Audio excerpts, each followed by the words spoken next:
Hi, I'm Sam Hawley, coming to you from Gadigal Land. This is ABC News Daily.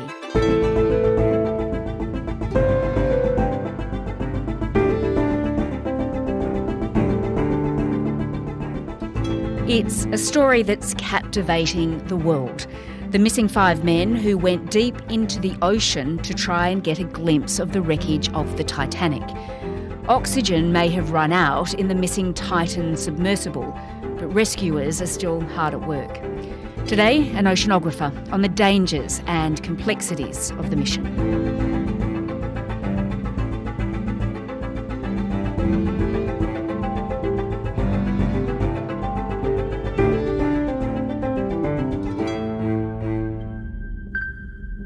The frantic search becoming more urgent tonight for those 5 people missing. Now, less than 20 hours of oxygen remain for the 5 people. Est utilisé pour se rendre dans la zone du naufrage du Titanic et explorer l'épave. A tourist sub that's vanished thousands of meters below the surface of the Atlantic Ocean. My name is Art Trembanis. I'm a professor of oceanography at the University of Delaware. Art, this is an incredible story and the whole world is really gripped by it. Yeah, I mean, it feels like an underwater Apollo 13 sort of moment. The flight of the Apollo 13 to the moon is in serious jeopardy this morning and is not going to make a moon landing. In the same way that, the world was captivated when those astronauts were stuck on the far side of the moon in the 70s. Not many of us, Art, I don't think, would choose to go in a tiny submersible and head deep into the ocean. It's a pretty adventurous thing to do, right? But you've done it. You've been in a similar vessel before. Just tell me what it's like. Sure. I've been in one of the precursor vessels, the Cyclops one, on a very modest dive of just, some tens of meters. And while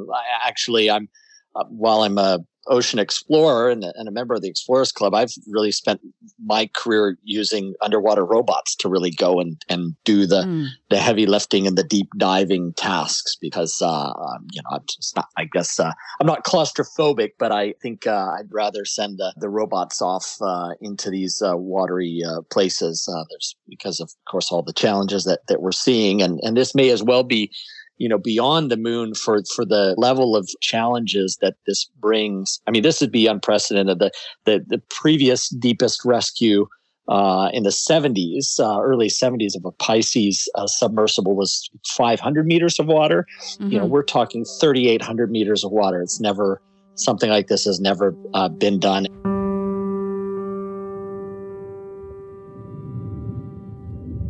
Tell me about inside the Titan, because it's a really tight squeeze, isn't it? It's really small.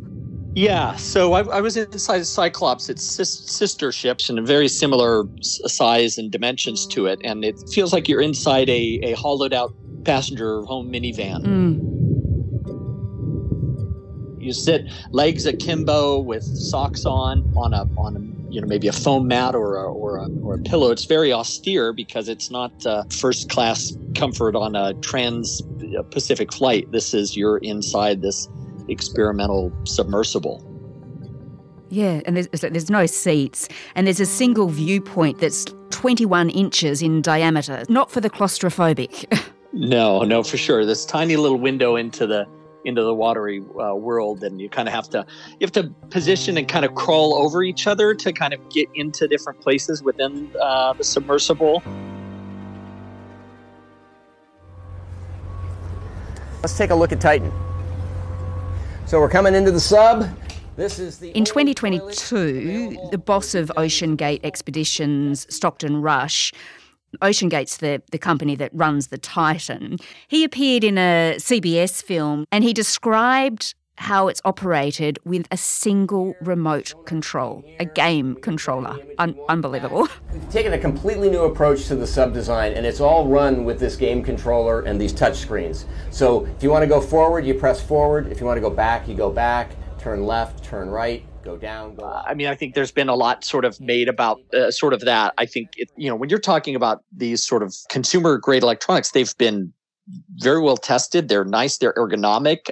We use similar type controllers over the years for many of our different robotic systems. That one happens to be wireless. I would have probably gone for a wired one, but I think that's a clever innovation. And I think that one sort of makes sense to me.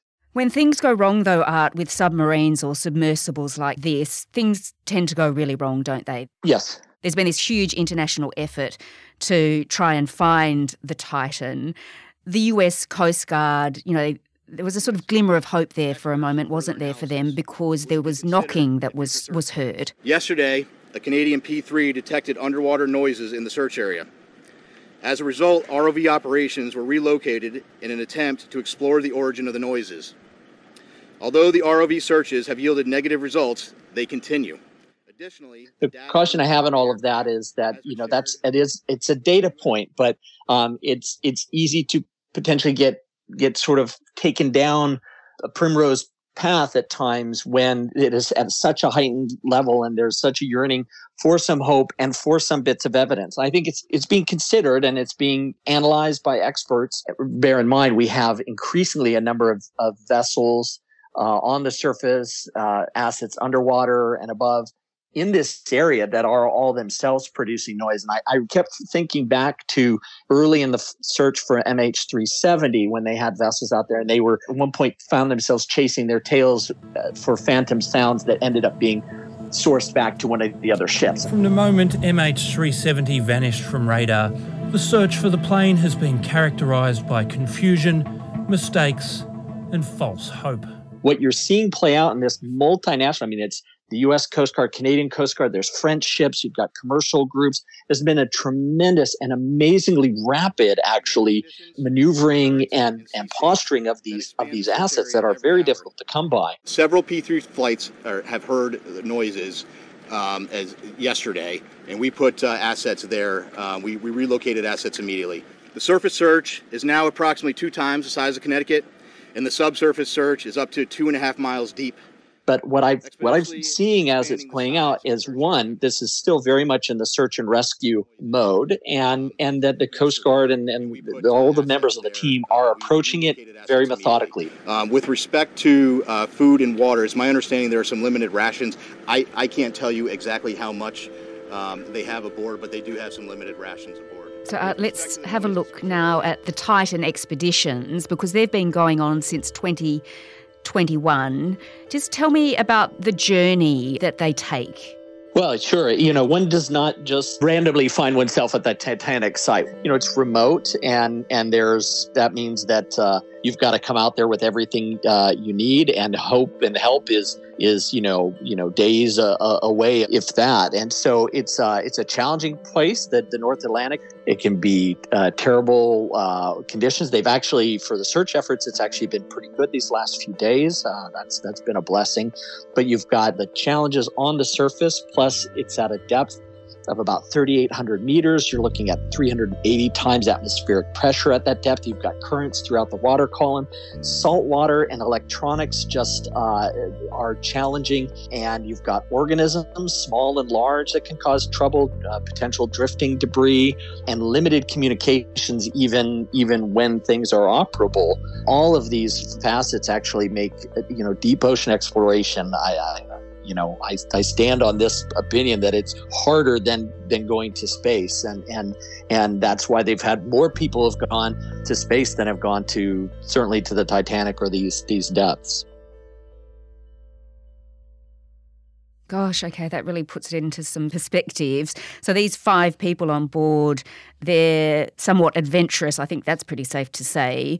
Of course, one of them is Stockton Rush. And I read, actually, interestingly, that his wife is a descendant of 2 first-class passengers who died on the Titanic when it sank. So there's a link there. Oh, that's interesting. There's other really interesting people on there too, isn't there? There's Hamish Harding, he's a billionaire, yes. And others. Paul-Henri Nargeolet, both the Nargeolet and Harding are, like myself, are members of the Explorers Club. Nargeolet, one of the leads of the Titanic Foundation and a veteran of more than 30-some dives to the site. So he was sort of the subject matter expert on there. So, yeah, these are accomplished individuals taking on a huge challenge and a risky endeavor in the best of conditions. And here we're seeing it play out. And if rescuers do actually locate it, is it possible to bring it to the surface? How would they do that? Yeah, so, that first part is itself an amazing thing is to find it. And then it rapidly goes from being searched to recovery. And with some of the deep ROV assets, it could be that these ROVs have very strong hydraulic arms that could clamp on to and try to perhaps haul it up to the surface or attach a cable. All of that, though, takes time as well, and slowly then bringing it back up to the surface. So it generally these things would take weeks or more of careful planning and getting other assets to them, and it's really a race against the clock right now. Yeah, of course. As we mentioned, this is an incredibly hostile environment, one of the most hostile on Earth, the bottom of the ocean, not for human beings, really. Do you think we should continue in this way? Should we really be going so deeply down into the ocean, or should we leave it, as you sort of suggested, to the robots? I think robotic exploration is human exploration. I mean, I think if we look not just to the eternal darkness of the oceans, but into the heavens, into space, we see that exploration of our home planet and of our solar system has been done in these last few decades by a lot of robotic systems. We have robots on Mars and the moon, and I think it is important that we continue to explore, our ocean. We've only mapped less than 24%. We just recently hit 24% of the seabed surface of our planet. In all of human history, it's taken us to get to this point. We have better maps of the moon and Mars than we do of our own seabed. I understand the compelling draw there, just as we do for many historical sites around our planet, but it has to be done cautiously and carefully.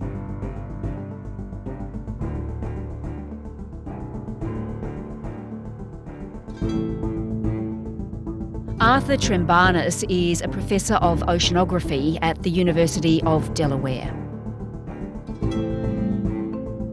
This episode was produced by Veronica App, Flint Duxfield, David Cody, Anna John and Sam Dunn, who also did the mix. Our supervising producer is Stephen Smiley. Over the weekend, catch This Week with Mel Clark. She'll be looking at the real-time reporting of deaths in custody. I'm Sam Hawley. ABC News Daily will be back again on Monday. Thanks for listening.